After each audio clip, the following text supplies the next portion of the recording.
Our policy against criminals and terrorists and those that support and espouse their ideologies of violence should be hardline. We should show no mercy to criminals and terrorists. Ayan mga kababayan, no mercy to criminals and terrorists. Ano po ba ang masasabi pala ni Tatay Digong dito kay General Bronner? Panoorin po natin mga kababayan. Bronner is a non-reactive soldier. Critical dyan is alam nila na durugista si Presidente. Ito lang ang tanong ko sa military. Hanggang kailan kayo magsuporta ng addict? Yes, Bronner. OMG mga kababayan! Matindi po ang tanong ni Tatay Digong dito kay General Bronner.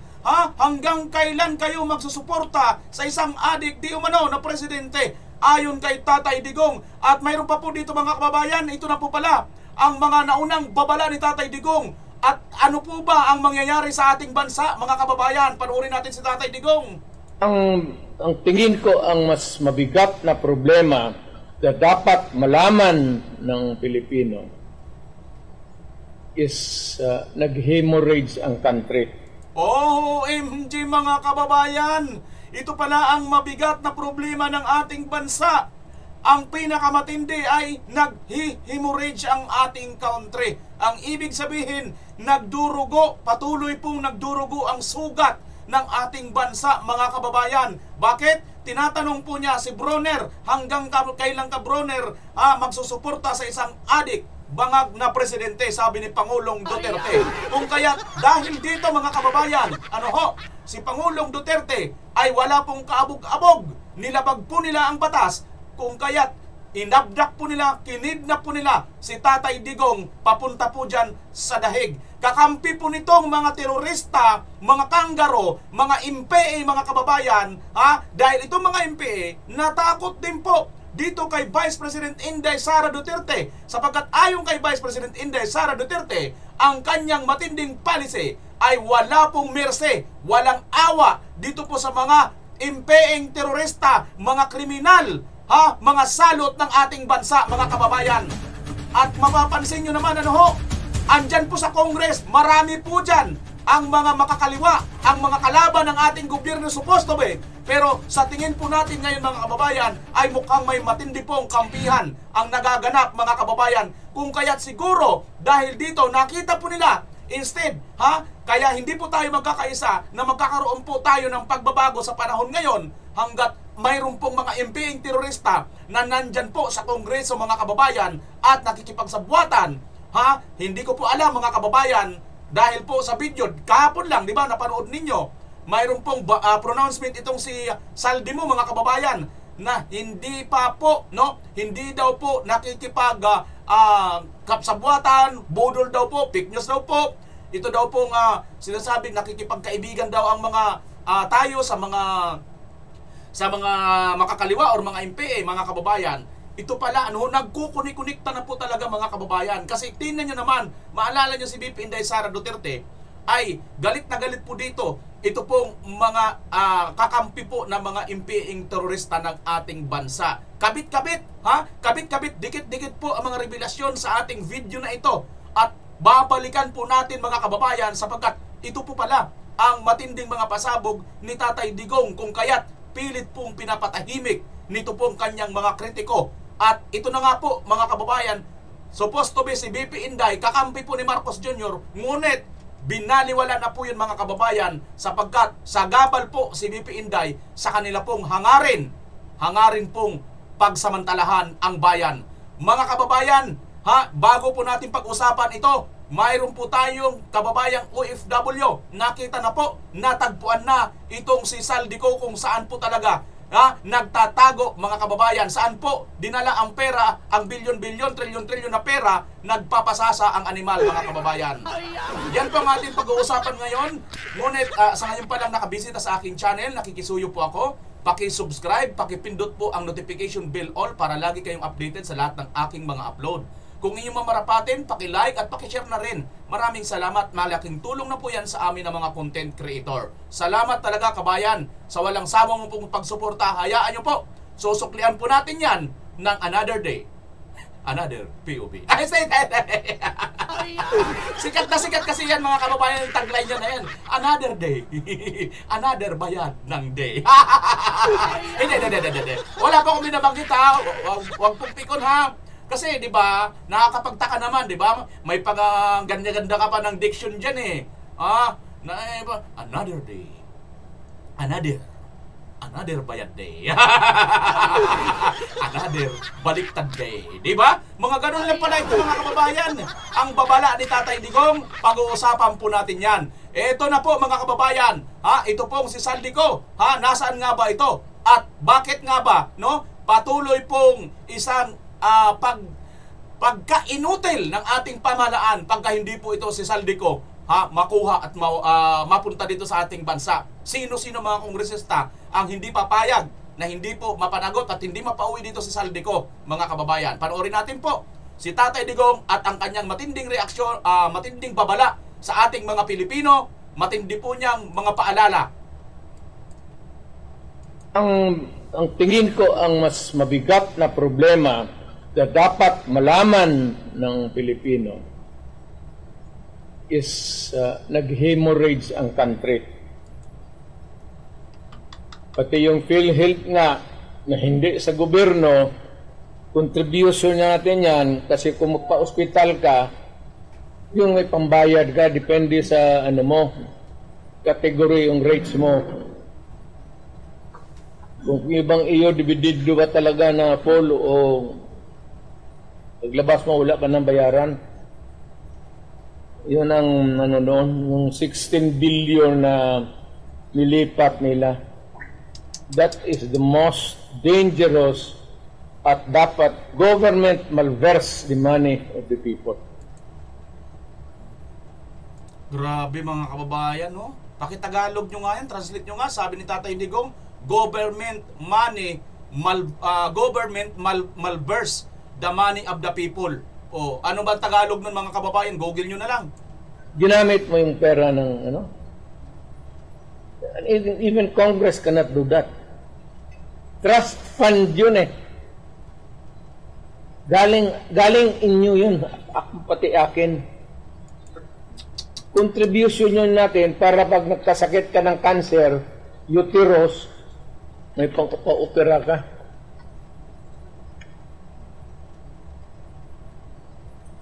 Ang ating PhilHealth funds natin lahat was about 8.9 billion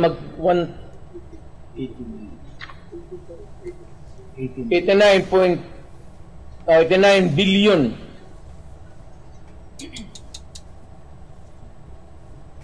Of that 89 billion, 27 na lang ang nawala. 27 na lang ang natira. Grabe. Paano yan? Hindi man maano ng Kongreso. Ang atin is, bakit nila pinakialaman? Well, Mr. President, if you see that this really may staff at least na yan, ang problema ganito, if we're going to file a case sa court, but the justice system, the court is a government. No, the court ang pumapasok ang Supreme Court.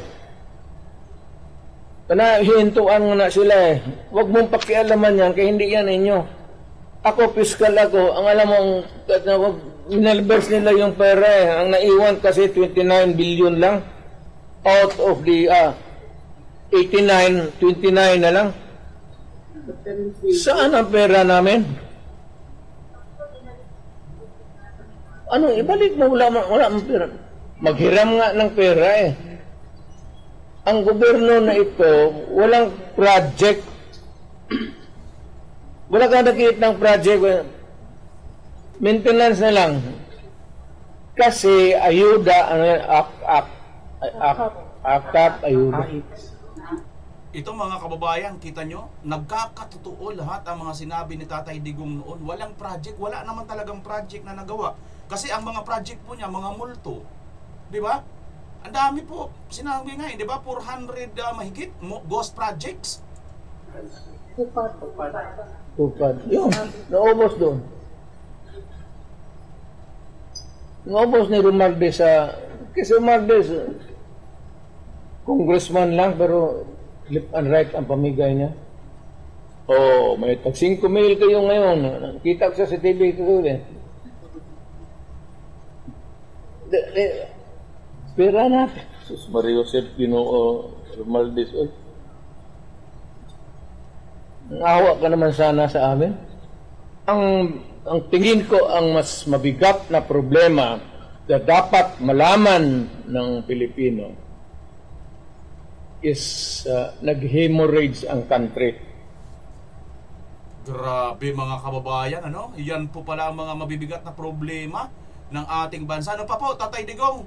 Para po malaman po ng taong bayan kung ano talagang nangyayari sa ating bansa. As a former president, how will you help your people from this suffering? Suffering? Ma'am, sinasabi ko nang there is a fracture. There's a fracture now in the governance of Marcos. It cannot be remedied. There is no relief in sight. Napo.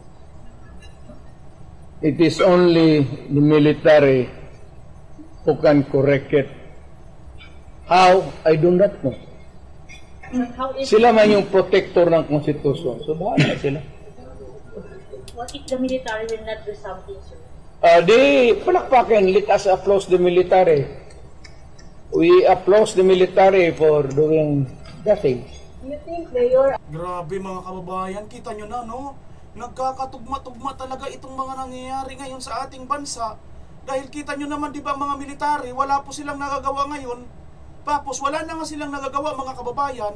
Ang gagawin pa nila ngayon ay ipapakulong pa nila or tatanggalan pa nila ng pensyon. Yung mga mga retired na nagsasalita, mga kababayan, di ba? Naalala nyo naman kahapon ang ating mga naging reaksyon, di ba? Tapos ngayon biglang babawi itong mga military, mga kababayan, di ba? Ito, tapos ito sinasabi nila ngayon, nilinaw na nila na wala daw, no? Hindi daw sinabi nila. Di ba sinabi nila yan? Ha? Binabalaan nila yung mga retired? Walang utos na tanggalin ang pensyon. Ano ba to? Laban o bawi? Oh, at saka wala kayo nagawa. Sinabi ni Tatay Digong, mayroong presidenting adik bilang tagapagtanggol ng ating konstitusyon, tagapagtanggol ng taong bayan. Ano na, Broner, bakit hindi ka nagsasalita? Dahil ba doon sa nilabas ng saganang mamamayan? Or ng mga napanood na video na sinasabi mayroon kayong 15 billion flood control project? Yung kayang dahilan? Well, we'll clap our hands and say that the military is takot. Kasi sinabi mo. Hindi ko sinabi yan. Ikaw ang nagsabi. what is the worst manifestation? Siya yan, oh. Hindi ako. What is the worst manifestation or element of silent martial law that you can now see in this government? Hindi naman talaga martial law because martial law is something like Silent martial law. martial law is a military takeover. Mayroon akong i-suggest.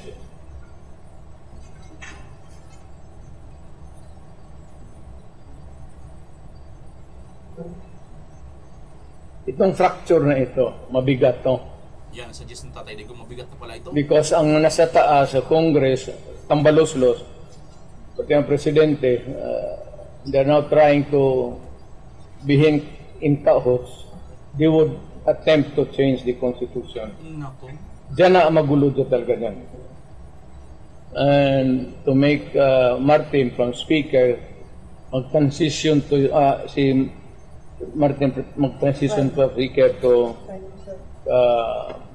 the parliamentary prime minister.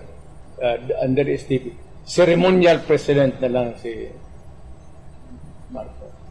As a former president, how will you help? Yan mga kababayan, yung matinding fracture na sinasabi ni Tatay Digong 'Di ba? Nauna na nga kasi nila yan ginawa, no? Ginawa po nila yan nung una, mga kababayan, yung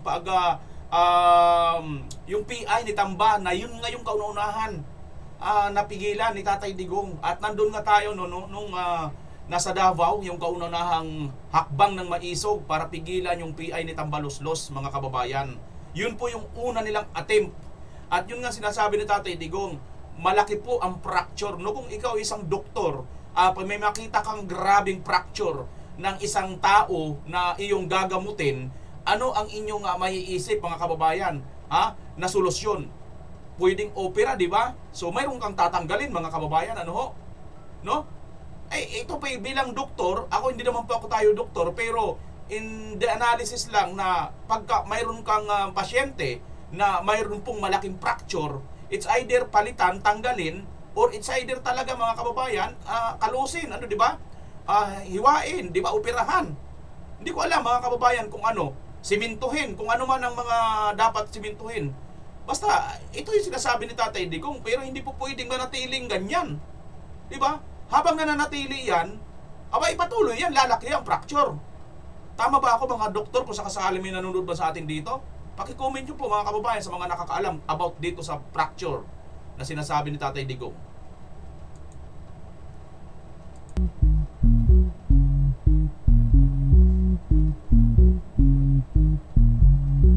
Mga kababayan, ito na pa pala yun, yung kanina, yung paglilipat ng PhilHealth, no? Bantingan natin ng konti. Pinisyon ng paglilipat. Ayan, ito si Mr. PhilHealth, mga kababayan, di ba? At isa pa, mga kababayan, ito pa, yung mga banat ni Tatay Digong nung nasa Davao, no? Ito yun, nasa Davao si Tatay Digong.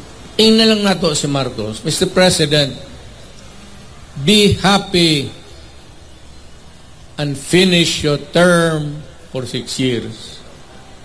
Makontento ka na dyan at binigyan ka ng panahon ng Panginoong Diyos na kapagsilbi sa ating bayan as President.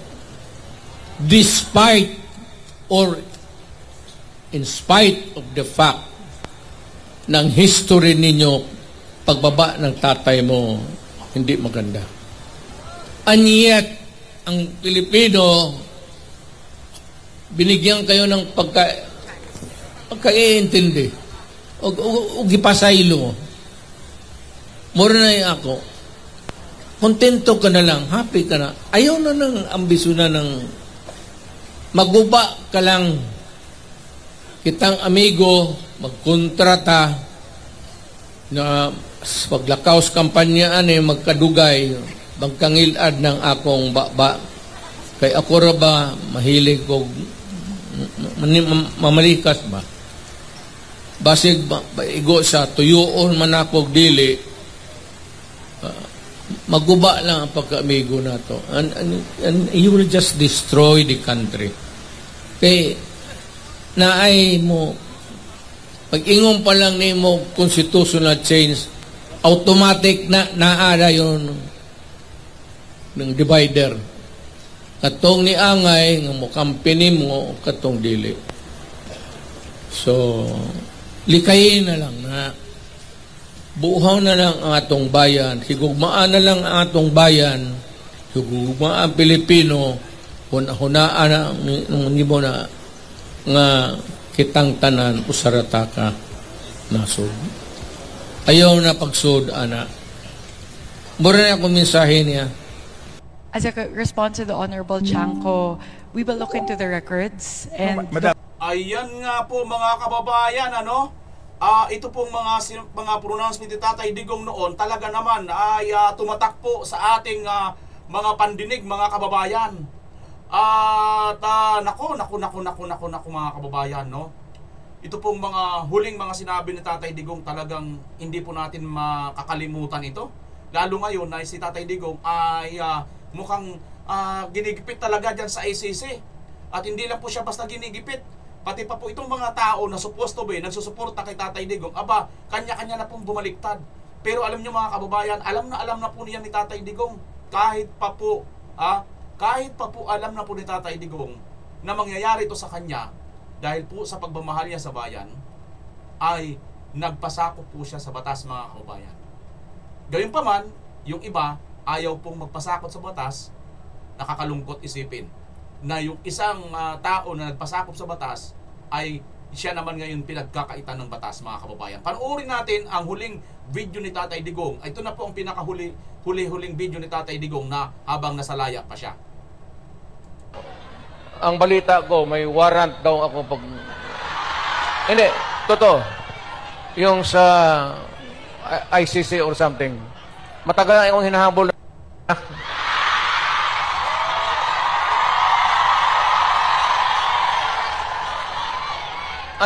Ano man ang kasalanan ko, na ginawa ko man ang lahat sa panahon ko para may kunting katahimikan at mapayapa ang buhay ng Pilipino. Ang problema nito, ayaw ko kung ang tingin ng ako yung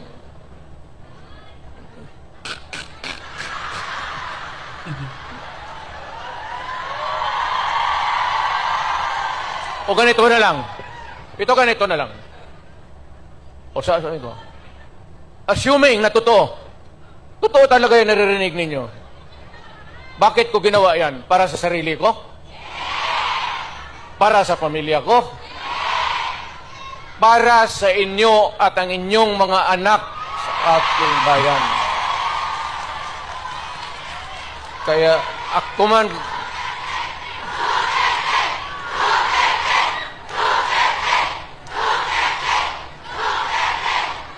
ang higain ko na lang sa inyo, total, kung ganito man talaga ang swerte ko sa buhay, okay lang, tatanggapin ko yan.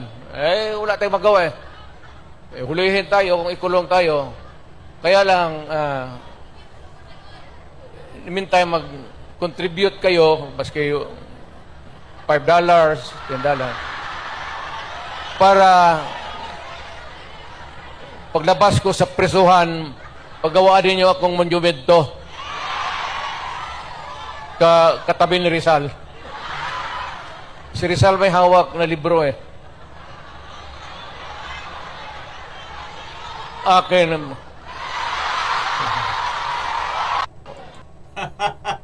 Tatay Digong talaga, oh. Ay, nako. Yan si Tatay Digong, may hawak siyang gano'n, no? Pagawan niyo ng monumento.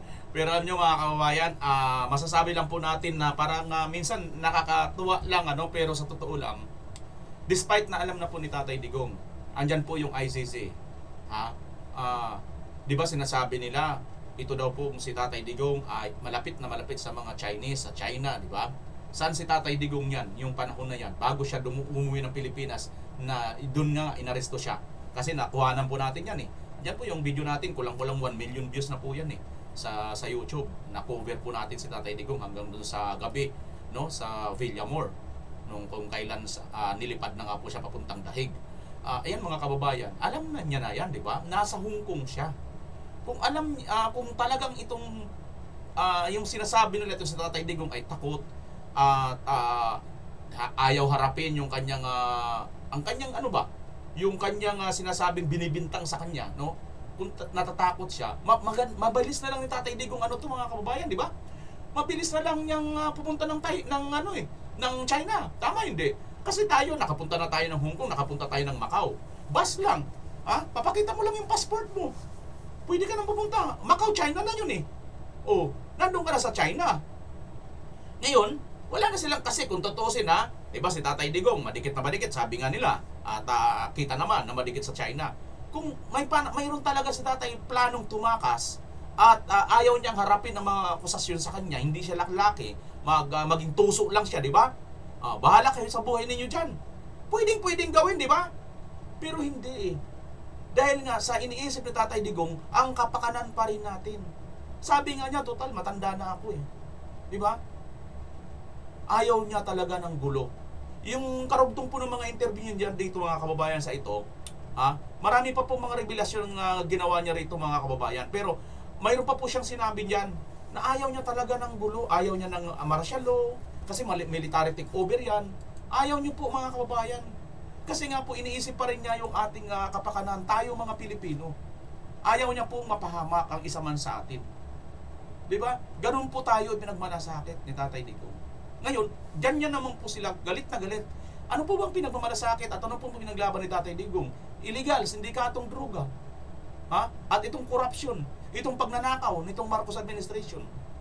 Kita nyo, di ba?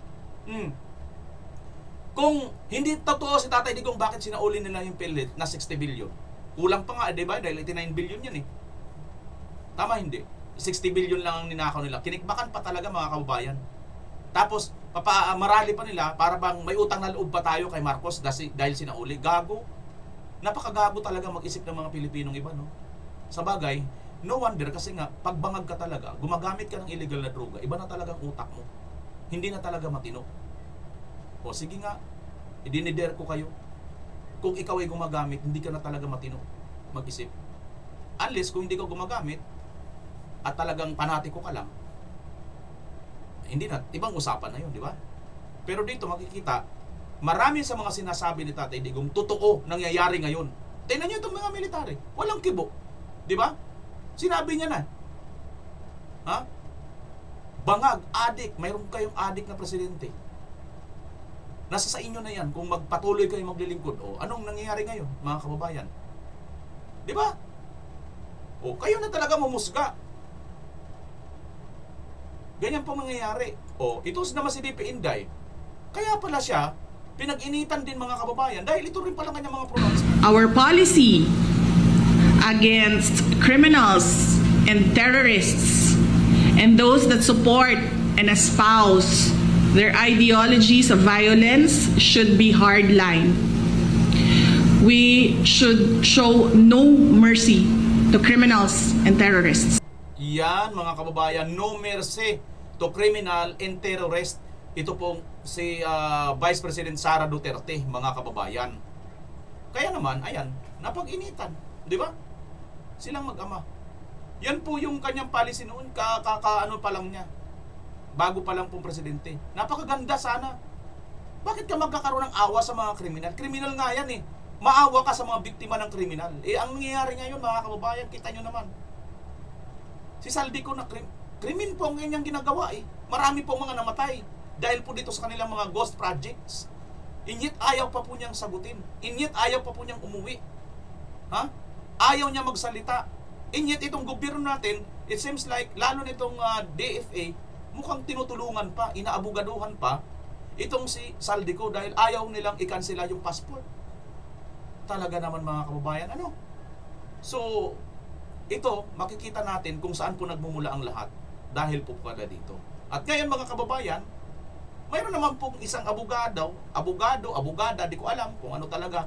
Confused din po ako dahil mukhang babae pero hindi naman babae. Ito pala mga kababayan, nagladlad na mga kababayan. Panoorin niyo po ito, tingnan niyo po ito, may post siya bago. Nagladlad na po. Ayan o, Pink October in the name of every woman. Hindi po ako, wala pa akong against no sa mga LGBTQ, bakla, tomboy. Pero mga kababayan, alam nyo, parang mas dumadami na ngayon yung bading, ano?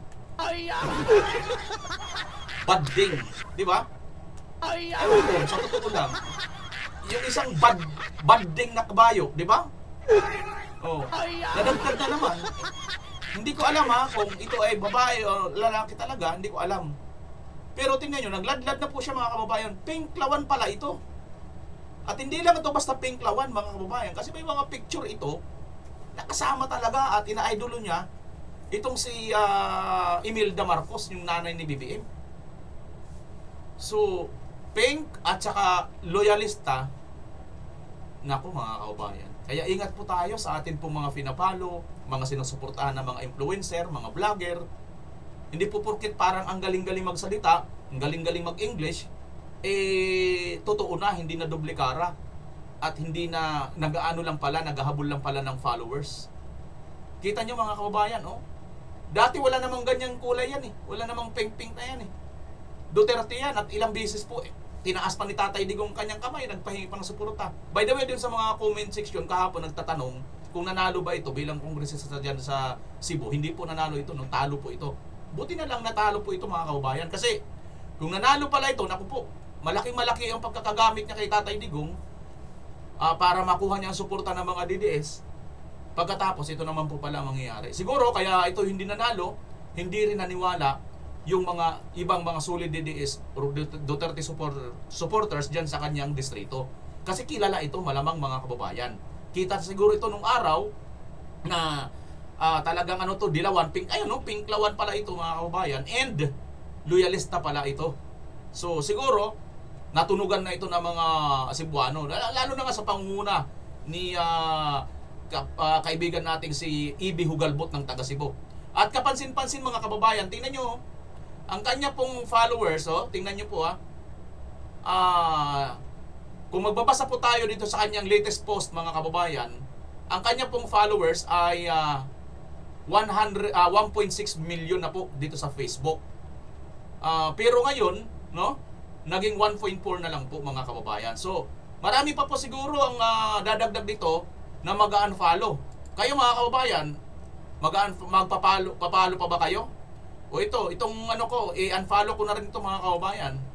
O dagdag na ako sa unfollow kasi wala hindi pala ito karapat-dapat sa ating suporta Kinuha lang pala, yan. Unfollow mga kababayan. Kinuha lang pala niya ang suporta natin. Unfollow na ako. Ayan po, dadagdag na ako dito sa nabawas ng 200,000 na followers. Biruin nyo, in a one day 200,000 kaagad ng followers na natanggal. Ganyan din ang nangyari sa mga tolpo noon nang tumira sa mga Duterte. Milyon-milyon ang nagbaklas sa tanggal ng kanyang subscribers. Di ba? So, ganun talaga. Kasi, kaya ka lang naman sumisikat, kaya ka lang naman nakikilala dahil nga sa nagpanggap ka na Duterte supporters. Ngayon, ito na. Sa bagay, mukha naman magaling, kaya lang hindi daw ito marunong mag-google. Ano ang magaling doon? Magaling mag-English, di ba? Sige. Ayan mga kababayan, yung babala ni Tatay Digong at ni Vice President Inday Sara Duterte tungkol sa mga kriminal.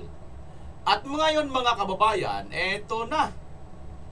Ito po yung sinasabi natin na ito pong wala daw pong utos na tanggalin ang pensyon, sabi nitong mga ano. Di ba? Mayroon nga silang video na pinapatanggal nga nila, di ba mga kababayan? Ito talaga mga kababayan, hindi ko talaga ito makakalimutan ba natin Tatay Digong dito kay Bronner. Bronner is a non-reactive subject. Critical dyan is alam nila na durugista si Presidente. Ito lang ang tanong ko sa military, hanggang kailan kayo magsuporta ng addict? Yes, Bronner is a non-reactive subject. Critical dyan is alam nila na durugista si Presidente. Grabe Bronner, alam mo pala na durugista sa Presidente Marcos.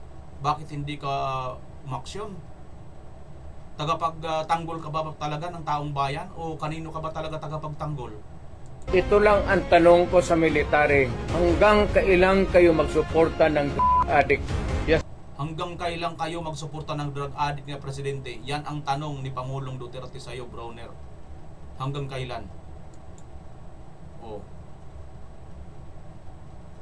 Hindi lang basta drug addict, hindi pa nagtatrabaho, sabi ni BP Inday. Diyos ko, akala mo ba yung presidente natin nagtatrabaho? Hindi nagtatanong yan at all. Hindi, I swear to the flag, si BBM, hindi yan siya nagtatanong ng trabaho at all. Kaya napansin nyo ba, walang direksyon yung governance at walang direksyon yung iba't ibang departamento. Bakit? Kasi he doesn't give he doesn't command. He doesn't ask, he doesn't say that, look, there's a Philippine development plan, what are you supposed to do about this? Akala nyo ba yung ginawa ko sa DepEd, galing yun kay Bibi? Hindi, akin yun, lahat. Kasi he did not give any orders at all. So pag upo ko doon, sabi ko sa mga kasamahan ko, sa mga USEC at ASEC, I think this is our show. Kasi walang participation at all ang Pangulo. So gagawin na lang natin kung ano yung karapat dapat na gagawin para sa edukasyon dito sa sa ating bayan. So we created the Matatag Agenda, we followed through with the Matatag Curriculum, at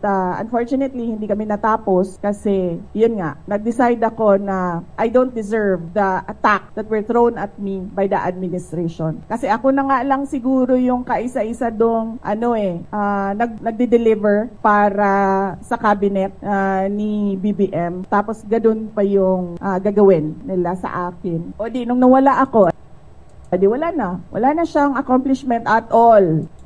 Kita nyo mga kababayan, di ba totoo naman itong sinasabi ni Vice President Inday Sara Duterte na wala na talagang naging accomplishment at all ito nga pong Marcos administration. Di ba ga? Tama, no? At dahil dyan, dahil sa nabubuking sila ni Vice President Sara Duterte at ni Tatay Digong, pinagtutulungan nila itong mag-ama. Sama-sama na po sila lahat, mga kababayan. Nakakalungkot po ang ating bayan. Mayroon na lang pong Duterte na nagmamalasakit sa atin. Ngunit ito pa po ang napapala. Talaga naman ay nako, grabe, mga kababayan. Samantalang yung magnanakaw na si Saldico ayun, nagpapasasa na ngayon ng perang bilyon-bilyon sa ating bayan. Ito pa mga kababayan, meron pa pong isa sa nagsasalita mga kababayan na supposed to be kakampi po natin at maayos po, no? Kaya lang ito ipapaaresto mga kababayan. Ipapaaresto daw po itong si Congressman Kiko Barsaga. Nagdulot ng intriga sa social media ang Facebook post ni Cavite 4th District Representative Kiko Barsaga matapos niyang ibahagi ang isang breaking news item na nagsasabing Marcos admin plans to arrest Kong Kiko Barsaga over secession speech. Grabe mga kababayan, ano ho? Kita nyo naman talagang ito pong Marcos administration, sobra pong napakawalanghang, napakatalamak po talaga mga kababayan. Pagka hindi po sang-ayon sa kanila, talagang kanila pong ipapaaresto, ipapakulong, ay papakidnap katulad ni Tatay Digong, si BP Inday Sara ipapa-impeach nila, at ayon pa nga dun sa Upland hur na sinasabi nila mga kababayan. Huror ba yon? Huros ba yon? Ano ba yon? Grabe, no? Pangalan pa lang, ano pa lang, yung katunog pa lang, kakaiba na, nakakatakot na, delikado na di ba? Horror, huros, ano ba? Ano ba talaga yon? Hur, kung ano ba yon? Di ba mga kababayan? So, grabe. Ganyan po, ipapatigi daw po si BP Inday Sara. So, nakakatakot mga kababayan. Alam nyo, lahat po ng nangyayari ngayon is nangyayari po in advance na nila Pangulong Duterte at ni Vice President Inday Sara Duterte.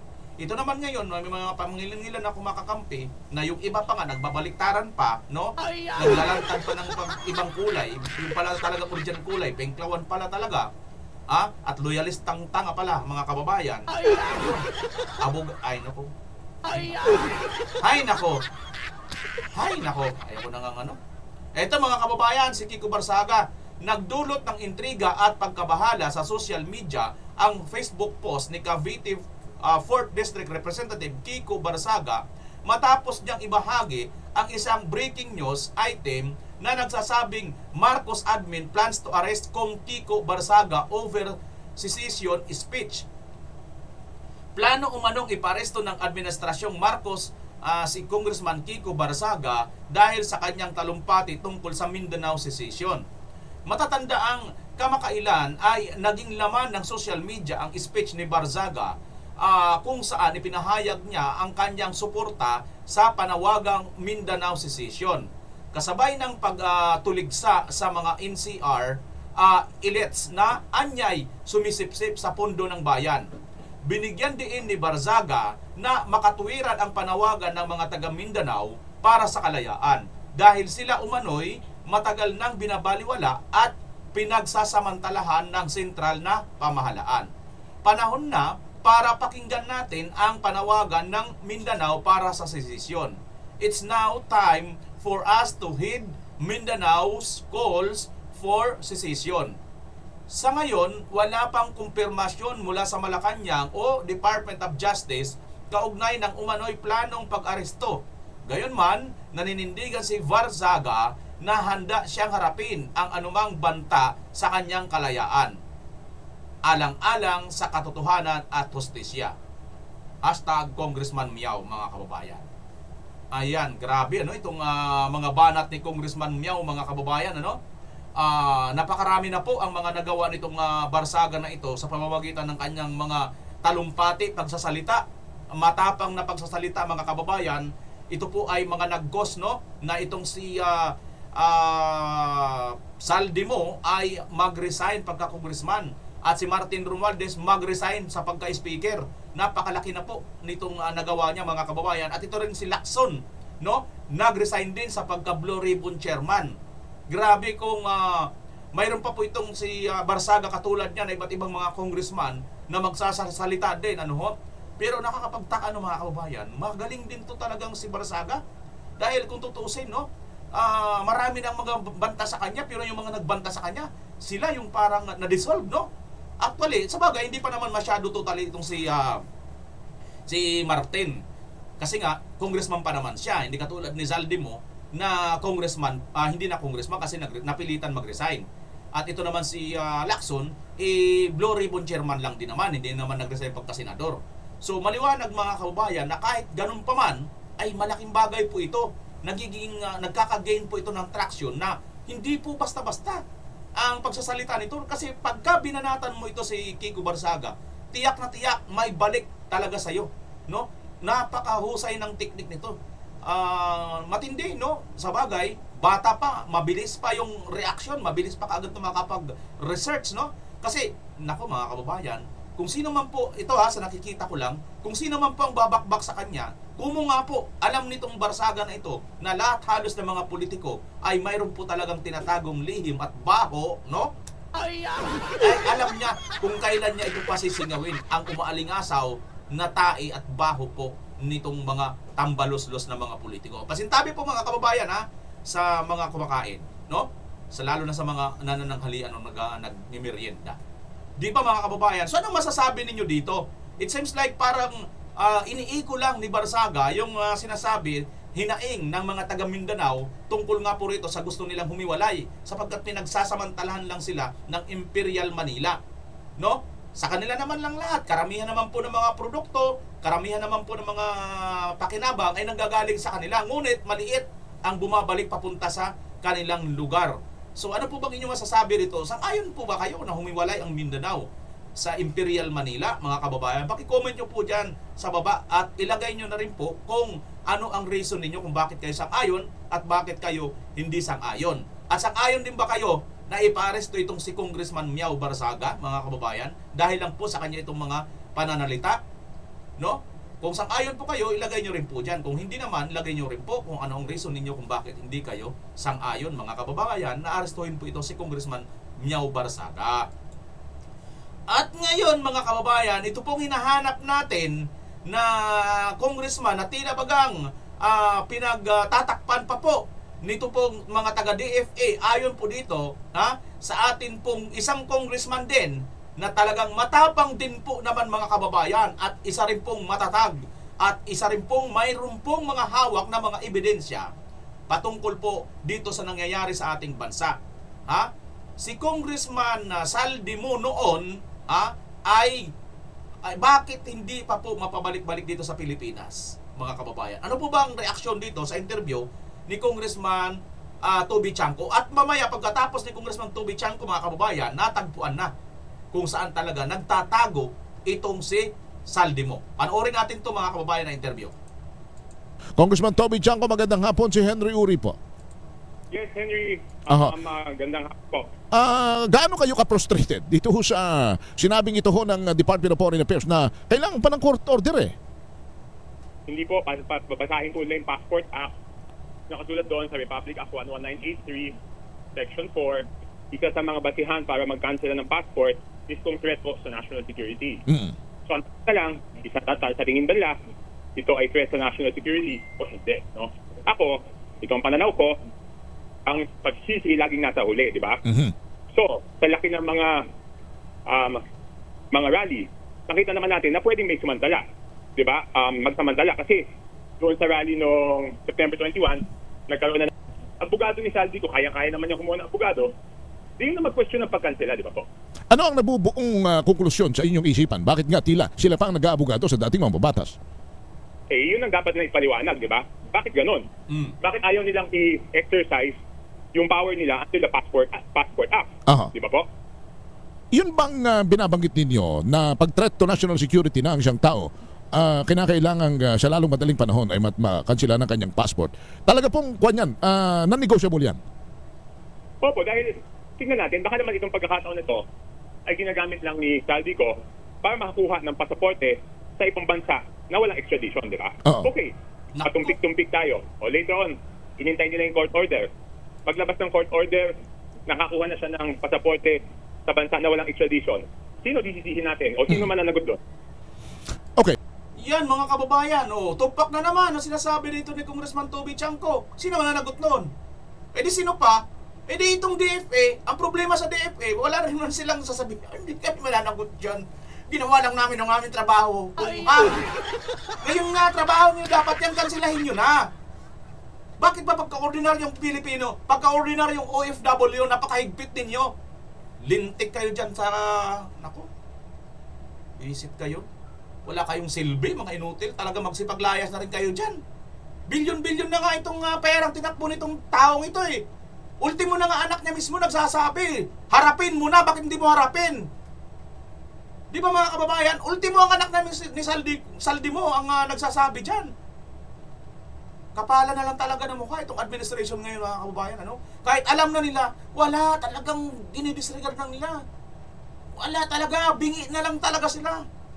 Alam nyo, di din naman puro pares ang araw.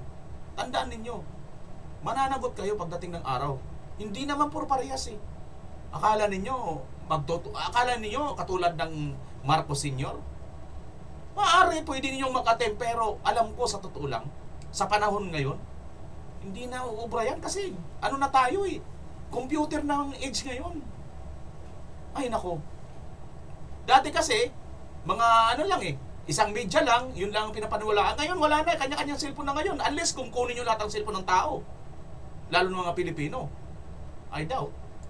Okay. Bakit kailangan talagang dumating na sa bansa at humarap sa anumang pangapaglilitis itong si Saldico?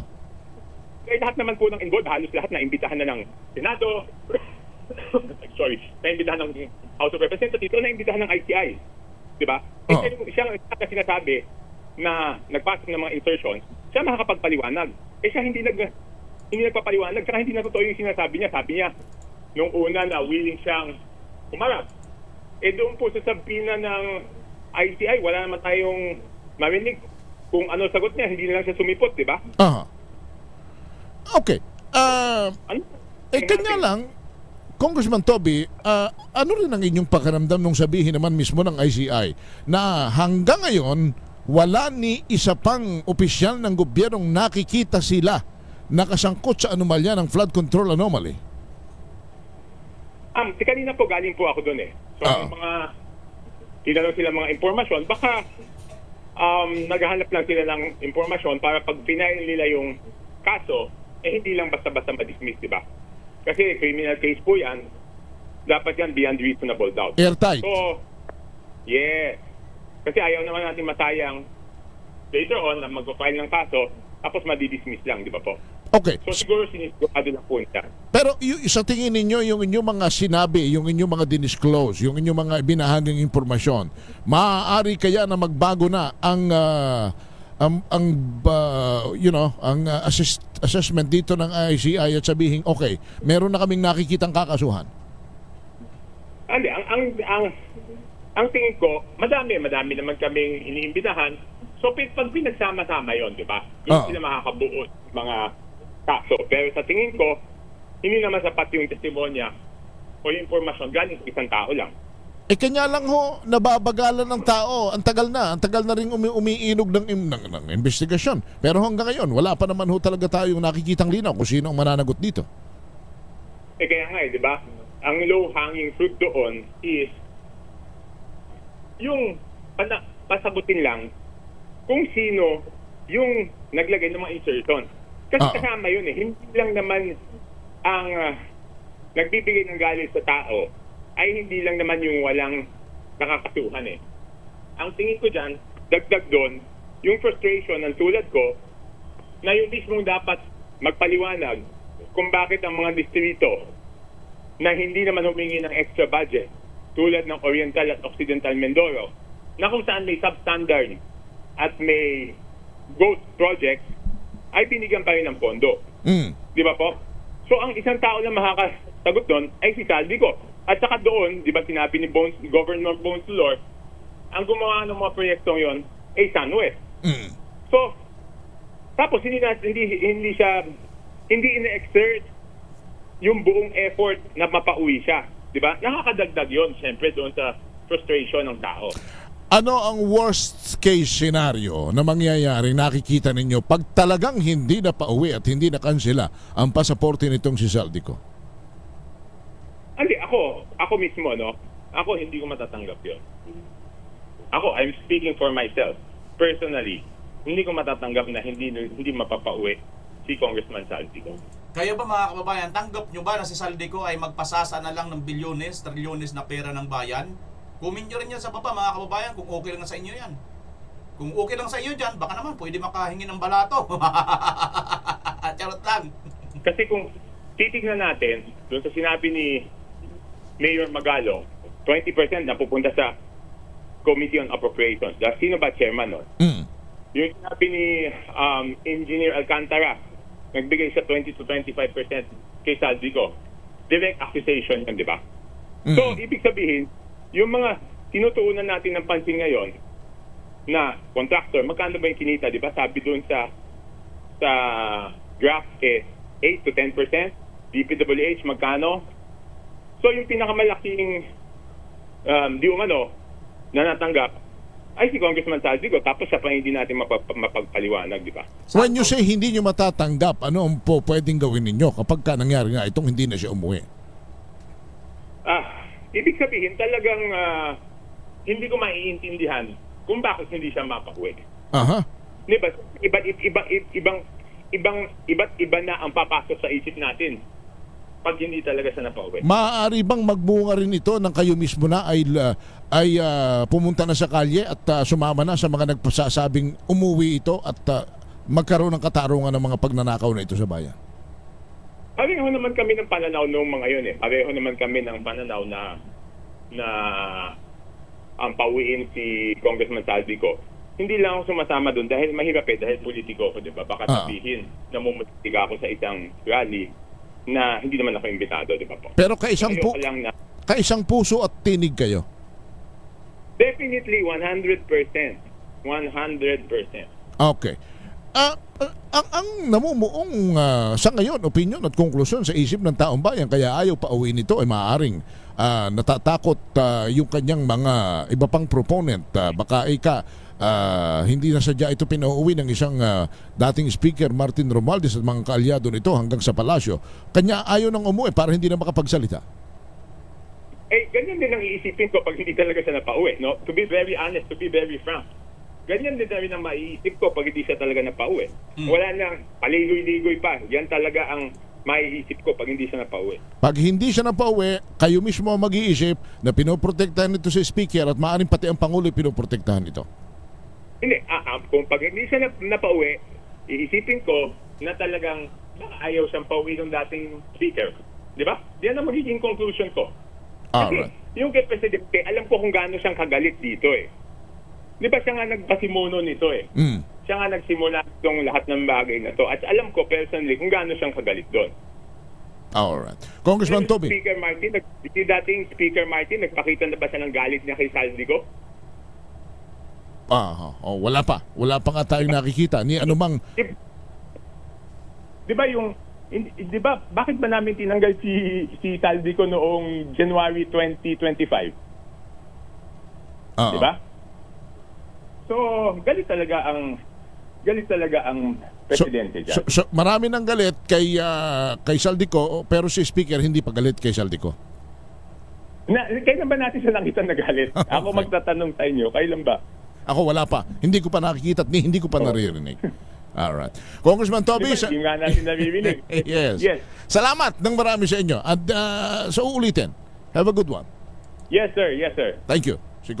Kita nyo mga kababayan, obvious na talagang itong sabwatan, itong kampihan ni Saldimo at ni Romualdez ay intact, mga kababayan. Wala pong reaksyon dito. Ito nga pong si Martin Romualdez.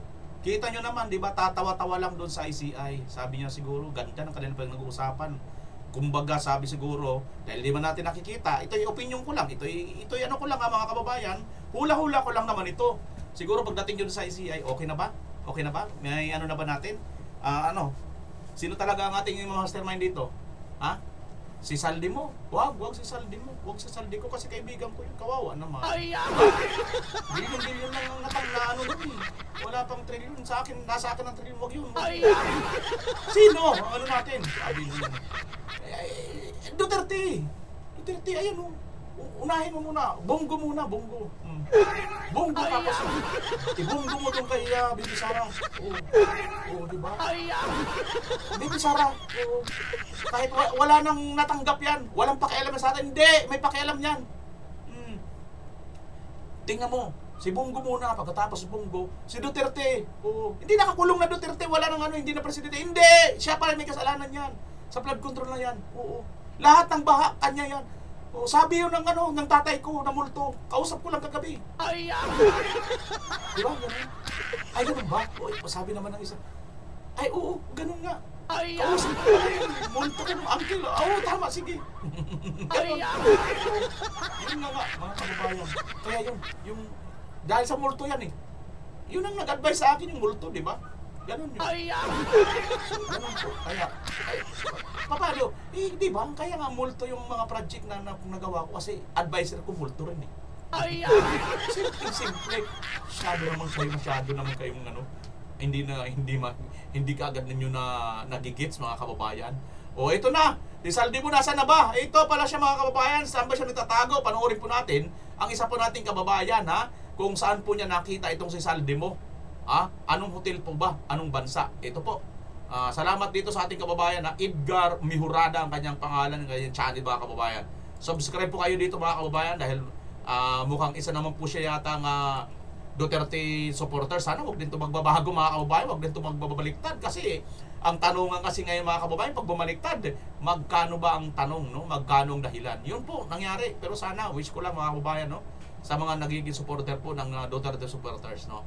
Ito lang po talaga ang ating matatandaan. Pagka hindi ka talaga organic, para bagang ganito, tayo, hindi ko kilalang personal lang Duterte. Sara, hindi ko rin kilala si VP Sara, hindi. Wala po akong mga personal na kilala niya. Una nga, nung panahon nung eleksyon, hindi nga ako na mananalo yan eh. Dahil hindi naman talaga kilala si Tatay Digong dito sa Metro Manila, di ba? Lalo naman dun sa Norte kasi dun ako sa Pangasinan nakatira noon. Kaya, hindi ko po kilala. Pero, di ba, nanalo. Pagkatapos manalo, nakagawa po ng hindi nagawa na tunay na pagmamalasakit sa ating bansa. Yung ilayo po tayo sa mga drogista, sindikato, adik, at mga mapang-abuso na mga politiko at mga sindikato ng mga oligarko, mga kababayan. Driver sa mga bago at saka luma, ingat-ingat po tayo. Pilipinas, Luzon, Visayas at Mindanao, kumusta po kayo? Nandito kami kasama si Miray sa Madrid kasi meron kaming inaasikaso ditong dokumento. Nag-renew na ng UWA kasi expired yung UWA namin. So hinanap ko yung hotel yung sinasabi na dito umano nag-check-in itong si Saldico nung pumunta dito sa Madrid. So ito yung sa gilid natin, ayan siya. So iharap ko yung camera para makita ninyo kung itong hotel na to na dito daw si Saldico nag-check-in nung pumunta dito sa Spain o sa Madrid. Tingnan nyo ito, ha? Yun, mga kababayan, ito daw po pala ang hotel kung saan si Saldico nag-check-in dito. Panoorin nga po natin, mga kababayan, ang kanyang ipapakita. So yan yung purmang hotel na yan, yung sa baba makikita natin yung Hermes, yung mga super branded, no? So dito yung mga katabi niya, mga building na luma. So itong hotel na to na sinasabi, may lumang structure ito. Ayan, nasa mga mga 5th floor.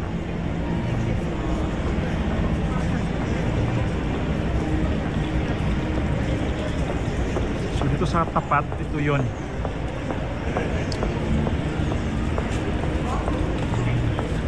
So itong kalye na to, hindi to siya dinadaanan ng mga ng mga sasakyan. Lahat tinakadaan kami dito, may mga sasakyan pa dumadaan dito, kaya lang ngayon sinara na yan. So itong hotel na to, ito. Maganda nga naman, kaya lang super mahal. Kaya sabi ko, tingnan natin yung itong sinasabi nila na dito daw si Saldico nag-check in ito. Kasi hindi ko alam kung magkano ang per day dito, kasi mahal talaga to eh. Ayan yung ang lang dito ay pinakasentro kasi to talaga. Itong lugar na to kung saan kami ngayon. Kasi sa bandang unahan, banda doon, ayan, dyan ho yung Plaza del Sol. So sa ating mga vlog na almost... So ayan mga kababayan ito daw po ang lugar kung saan itong si Saldico nag-check-in nung mga nakaraang araw. Dyan po sa Madrid, Spain, no? At sabi nga po nila, kung hindi daw po sa Spain, ay nandiyan daw po sa France itong si Saldico. So mga kababayan natin na mga baka makita ninyo dyan, kumustahin nyo naman kung okay pa bang kanyang kalagayan. Kasi itong si Martin kapansin-pansin nangayayat di ba? So bagay, sa dami ng pera nitong si Saldico, baka hindi ito magayayat. Baka mamaya makita na lang natin na lumba-lumba na ito dyan sa sobrang lamon. Wala na itong gagawin kundi lumamon na lang ng lumamon sa pera ng bayad, di ba? So hindi po natin alam kung nasaan po yan mga kababayan. Pero ayon nga po sa ating kababayan, yan daw po ang hotel kung saan nag-check-in yan si Saldico. Mga kababayang OFW, hanap-hanapin nyo, tingnan-tingnan nyo dyan at isumbong nyo na kaagad sa mga immigration o kaya sa mga Interpol. Sabihin nyo, ito yung buhaya, pinakamalaking buhaya ng Pilipinas. Ito yung pumalit kay Lulong. Ay, hindi naman siguro laki ni Lulong. Baka mayroon pang mas malaki pa sa kanya at mas malaki kay Lulong.